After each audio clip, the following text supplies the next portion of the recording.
Hey, it's Tyler again. I want to make a video on shields at the behest of MrMaxBoivin at his channel. I'll put a link in the description. We're mentioning how he dislikes that shields just give a static defense. And in the last video on armor class, I mentioned that, with the buckler, maybe you have it here and it doesn't cover much of your body. That's, your 1 AC in your D20 system. Maybe you hold it out here, and it gives the illusion of covering a lot more of your body, but now I'm obviously presenting my arm as a target. So maybe this makes it easier to, called shot hit the arm, but it gives me 2 static AC instead. Or maybe I use a held action or a bonus action or whatever system for reactions that you have in your game. I hold my swift action and I have when my opponent comes to hit me, I put my shield out. That way I'm not just hanging out here and leaving my opponent there. Or maybe it's a feint. Maybe I'm inviting my opponent to attack my arm by just holding this out here. And then as soon as my opponent reaches in, I don't know why I'm holding nothing here. Let me grab an axe or something. And then as soon as my opponent goes to hit my arm, I strike his arm. Because, of course, he can't strike my arm without bringing his arm closer to us. So, there we go. But I basically made the reply to him that, but a larger shield than a buckler, and you're not really using it super actively. And he said, I think the guy's got a Polish last name that I can't pronounce that starts with a W, but Roland W. I'm not familiar with his work. I wasn't familiar. I looked at a couple of his videos. It seems like he mostly deals with Viking era round shield stuff. Migration era, as we would call it in general, beyond Scandinavia. There's a whole can of worms there with Viking, because it's kind of like calling something the firefighter era. Viking was a profession that a very small proportion of Iron Age Scandinavia took part in, or something like the pirate, calling the Golden Age of Sail the pirate era. We don't do that.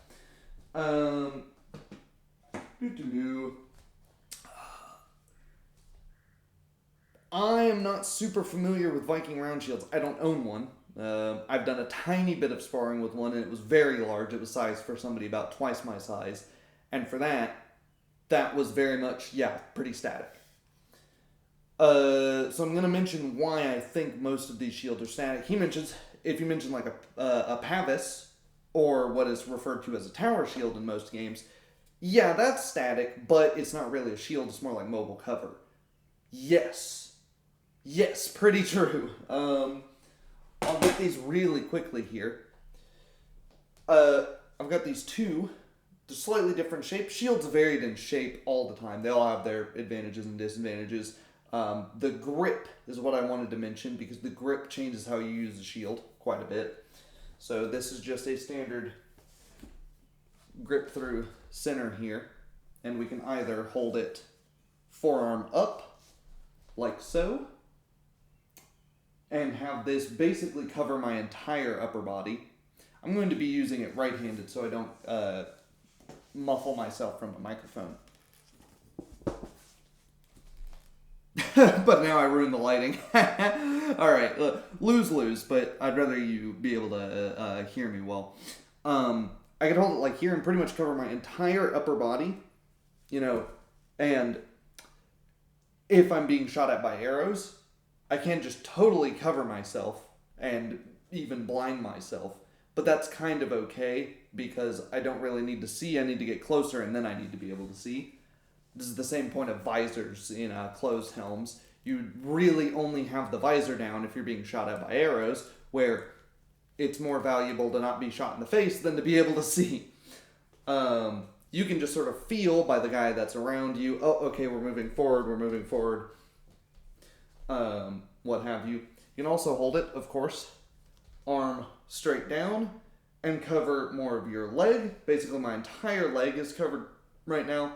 I don't have enough of an angle. Maybe I can angle it a little down so you can see that.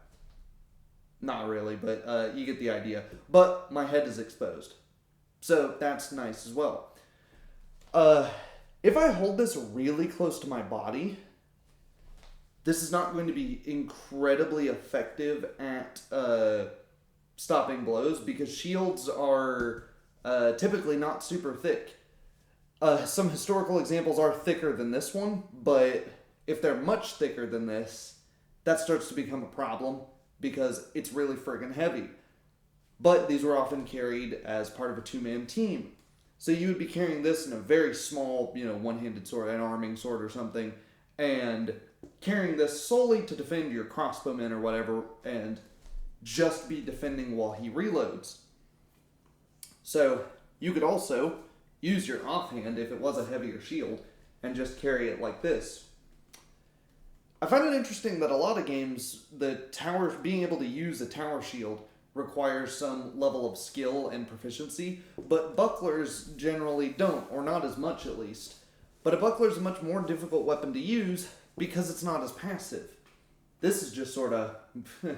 you sort of hold this in one hand, and if you hold it at an angle like this, so if you imagine a weapon coming through, it gets slowed down and stops about here, whereas if I hold it tight to my body, that's still going to go into my body anyways. Obviously, we can't detach our arm from it fully, so if we get really unlucky and they stab like right here, yeah, we could still get our arm cut and injured. But it's better than nothing, in most cases. Varg has an old video, Varg Vigerness, if you don't know. I'm going to tilt myself up because you can only see my mouth right now. Varg Vigerness, if you don't know, creator of Mifrog and generally interesting person. He has a cool video on big shields and the issues of going through doors and stuff with them. And yeah, you now have to hold this very tight to your body if you're going to go through doors. That's usually represented by like armor check penalty or something like that. So yeah. Also, just transporting this thing around is pretty awkward. You're just walking around town with it. You could strap it onto your back. Here in Oklahoma, there's a stiff breeze. I can tell you walking this about 100 feet from my front door to where we go spar across the street, this is... If it's a strong Oklahoma, 40, 50 mile an hour wind, you're getting torn away by it just because there's so much surface area. So yeah, these are pretty simple, difficult, encumbering, and but while you're in combat, it's pretty much just passive. You just sit it here, and of course you can pop it into the ground, and if you had like a soft ground or something, you could potentially just sit it there and use it as an extra bit of protection. Another advantage that these have is, that I will say all wooden shields have, is stuff gets stuck in them. You have a sword like this, or, a big dagger, not really a sword, but somewhere between a large dagger and a short sword, we don't know exactly where the line is, and you go to hack at somebody's head, bang, and they just raise their shield up just a little bit. They raise their shield up just a bit. I'm covering my mouth there. So a good chance that this gets caught, especially if their arm moves at all, and the grain of the wood sort of entraps it and creates a lot of friction. And so as they're trying to wrench their knife out of your shield, you hit them in the face. So maybe you give your big shield wielder if they're using a wooden shield instead of a metal shield. Of course, a fire-breathing dragon is going to burn through it more easily, but this is treated with rawhide, so it's not going to burn if somebody just holds a torch up to it. It's not just going to go up in flames. What was I going to say? Give it some sort of disarm property if somebody, misses by a certain amount, or if they don't have enough strength, maybe they have difficulty ripping out of it, or just give a bonus to attacking it with things like axes. That's one of the reasons that axes as weapons were used a lot more when wooden shields were very popular than later in the period where shields sort of go to the wayside because people are just wearing a bunch more armor. It's useful to use your other hand for things like, a two-handed weapon, moving a horse around, reloading something, opening doors, climbing siege ladders, raising and lowering your visor, what have you. Having a free hand is very useful. Some people will say in Pathfinder, the free hand fighter is kind of useless. You don't really need this for anything. But again, there's all those hidden benefits that the game doesn't tell you having a free hand is useful for, doing stuff with your free hand. Sometimes in combat, you won't just be fighting another person. You'll be fighting another person, they're slamming a door behind them. You need to, crap, you're used to fighting with a shield. You gotta drop the shield now to open the door. Oh, but it's a free action to drop your shield. Yeah, but now you don't have your shield. And if you had a shield, you probably were planning on, your character is probably, game-wise, built around using a shield. So now you're just at a disadvantage, whereas the freehand fighter, he doesn't have to drop anything, and he's already ready to use that open hand for stuff. Or like crane style. I'll make a video on styles and stances too. So yeah, that's pretty much these. Now a disadvantage I want to talk about with these and with some smaller, the typically called like a heater shield. This is not a historical example. This is just one used for training and to show the strapping system. Because most people don't know how the straps work on these. So you have this, which is called a guide strap. We've got, modern fittings for it so you can adjust it from person to person. This will go around your neck. And almost everyone's first response to this is, the thing that takes impact goes around your neck? That seems like a good way to, get whiplash or something or break your neck. No, because your neck is just taking up a tiny bit of the weight on it. And yeah, this is too loose on me, so it's not taut. But this line will be taut, and the force is coming this way, not this way. This means it's a lot nicer to hold it way out here. If this was a properly thick heater shield and had the weight on it, this gets really tiring if you don't have this on you. But again, if I keep it close to my body, I've got this shoulder that's very easy to hit. All it has to do is penetrate that amount of material or that amount of space to still hit me anyways. Out here, it's got to penetrate, several feet of space to hit me, and I can totally obscure my upper body and completely cover myself by stretching it out there just a little bit. So this guide strap helps with that. Also, the pretty obvious one is, there we go, it's still on me. It's offering, some protection. I don't want to get hit in the stomach, especially in this period, even in fantasy games, Not everybody is going to have a cleric or a druid or something that can remove your disease. So, you can add some protection, especially if you've got armor underneath it as well. And, it frees up your hand to grab stuff. You can climb a ladder. Once you're at the top of the ladder, get the shield back up. Also got two straps here. This one's obviously for putting your hand in. This one is for putting your arm through. So we can go under, through, and hold it like this. That's my preferred way of holding it. You can also, though, come over the top and get it really taut in there. You see, this is kind of pushing into my arm a little bit. And that gives it, I really don't have to grip tightly with my hand at all. I can keep my hand completely open and still do this. So there I can still kind of manipulate things with my hand. This washer is jamming into the back of my hand, so that's kind of uncomfortable. But be wearing a glove or something, or just deal with the fact that it's uncomfortable, because I'd rather be uncomfortable than be stabbed. I'd be really uncomfortable. Same thing though, some of these were made out of thin metal, but when they're made out of wood, yeah, they're going to get stuff stuck in them. Shields are also disposable, because they're going to get hacked into all the time. The metal ones less so, but the wooden shields, they're disposable, so, you can think about shoving them into doors to stop people from approaching you, chucking them at people Maybe you see a wizard casting some spell, 10 feet away, and you can't quite run over to him. You don't have a dedicated ranged weapon. Take it off, just chuck it at him. What have you. Again, we can strike with this. We can strike with the corner of the shield, like so. But something I mentioned is, look at all this strapping. It is, if I get an impact on the shield as it's intended to be used for me, the defender, it's going to go this way. It's not going to put the stress on my neck. But someone gets into grappling distance and grabs this, they can take me wherever they want.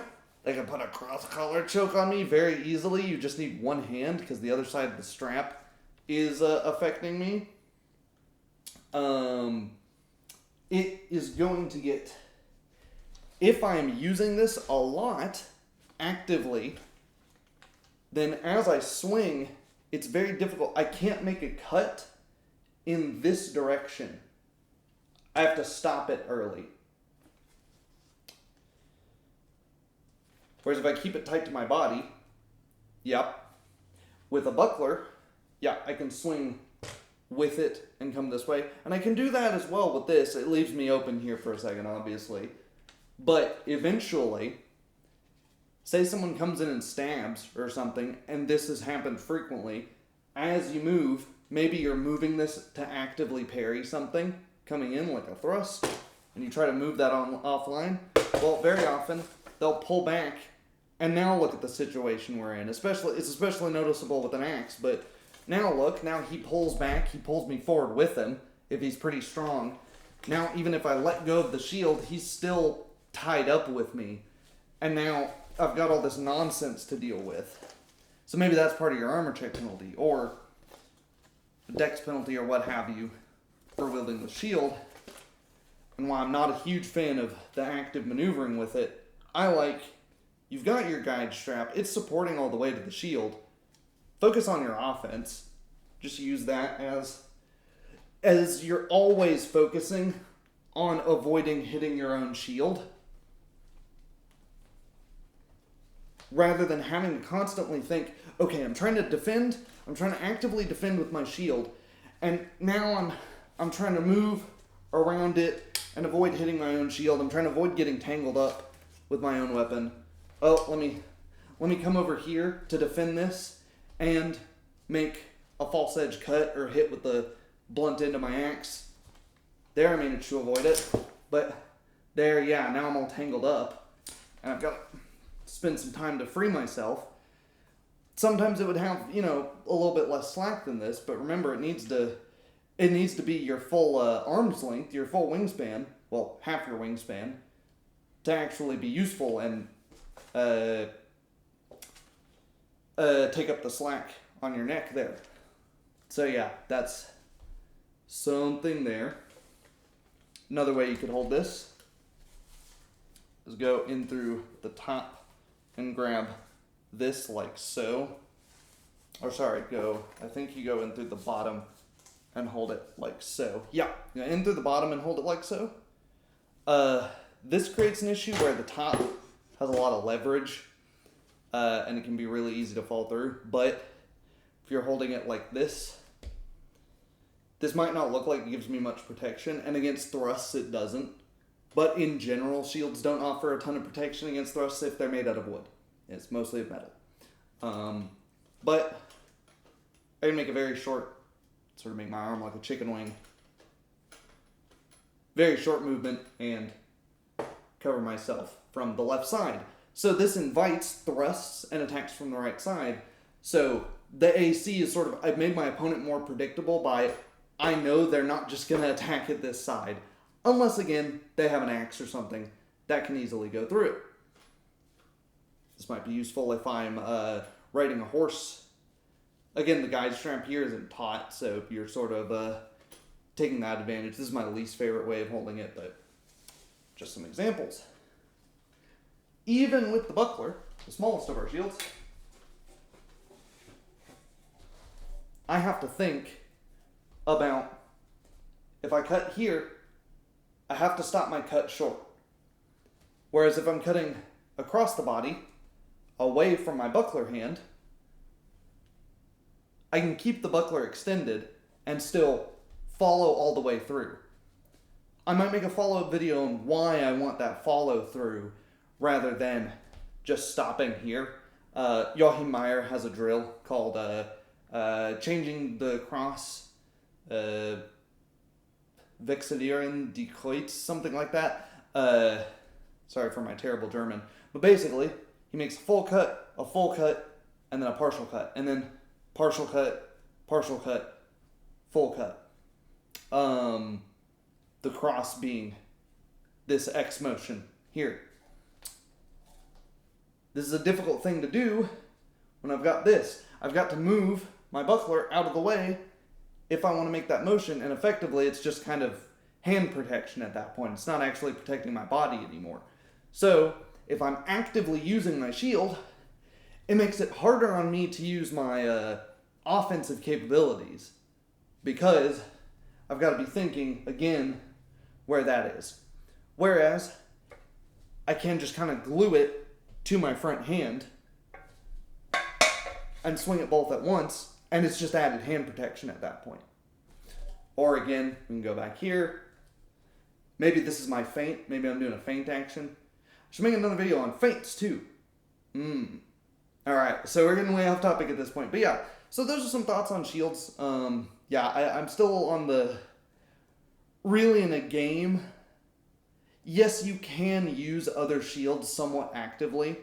You know, we can, of course, bash, as I mentioned. But we can also, just like we can hook with an axe, we can hook with a shield. You know, we can hook over our opponent's shield with our shield. Get some stuff done with them. Because, you know, that, I've got leverage here. If you imagine you have a shield here, and I hook over it, draw down, and then attack the opening. So you can use shields actively in that way, but as far as active defense goes, I think really you're feinting, you're keeping it with your hand, or you're using it as passive defense. So bucklers are really interesting in that way, but the other shields, they get in the way too much if you're trying to use them too actively.